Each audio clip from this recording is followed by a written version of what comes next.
DCC ಬ್ಯಾಂಕ್ನಿಂದ ಏನು ನಾಮಪತ್ರ ಸಲ್ಲಿಸುವಂಥ ಕೆಲಸಗಳನ್ನ ನಾಳೆಯಿಂದ ಮಾಡ್ತಾ ಇದ್ದಾರೆ.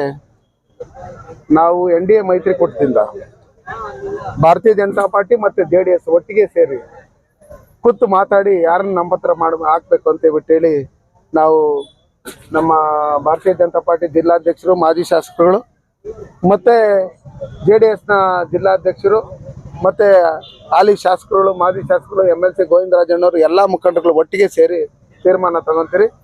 ಈ DCC ಬ್ಯಾಂಕಲ್ಲಿ ಮೊದಲಿಂದನೂ ಕೋಆಪರೇಟಿವ್ ಸೊಸೈಟಿಗಳಲ್ಲಿ ನಾವು ಹೆಚ್ಚಿಗೆ ತಲೆ ಹಾಕಿರಲಿಲ್ಲ. ಈಗ ನಮ್ಮಲ್ಲಿ NDA JDS ಜೊತೆಯಲ್ಲಿರೋದ್ರಿಂದ ನಾವು ಗೆಲ್ಲೋ ನಿಟ್ಟಿನಲ್ಲಿ ಯಾವ ರೀತಿಯಲ್ಲಿ ಇದು ಮಾಡಬೇಕು ಅಂತೇಳಿ ನಾವು ಅದನ್ನು ಪರಿಶೀಲನೆ ಮಾಡಿ ನಾವು ಯಾವುದೇ ಕಾರಣಕ್ಕೂ ಅವ್ರನ್ನ ಹಗುರವಾಗಿ ಅದನ್ನು ನಾವು ತಿಳ್ಕೊಳ್ಳಲ್ಲ.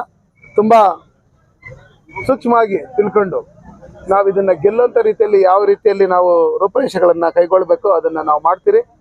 ಜೊತೆಯಲ್ಲಿ ಯಾವ ರೀತಿ ಇವತ್ತು SN ಆನ್ಸಮ್ ನಾನು ಡೆಲಿಗೇಟ್ ಆಗಿದ್ದೀನಿ ಅಂತ ಹೇಳ್ತಾ ಇದ್ರು. ನಾವು ಮೊದಲಿಂದನೇ ಹೇಳ್ತಾ ಇದ್ದಾರೆ ನಕಲಿ ಹಾಲು ಉತ್ಪಾದಕ ಅಂತ ಹೇಳಿ ಅದು ಅವ್ರಿಗೆ ಚೀಮಾರಿ ಆಗಿರೋದ್ರಿಂದ ಅವ್ರ ಡೆಲಿಗೇಟ್ ಏನು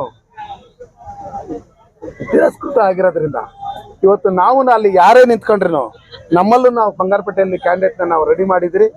ಅಲ್ಲಿ ನ್ಯಾಯ ಮತ್ತು ಸತ್ಯ ಮತ್ತು ಧರ್ಮ ಮತ್ತು ಅಧರ್ಮದ ಮಧ್ಯೆ ನಡೀತಾ ಇರತಕ್ಕಂಥ ಯುದ್ಧ ಅದು.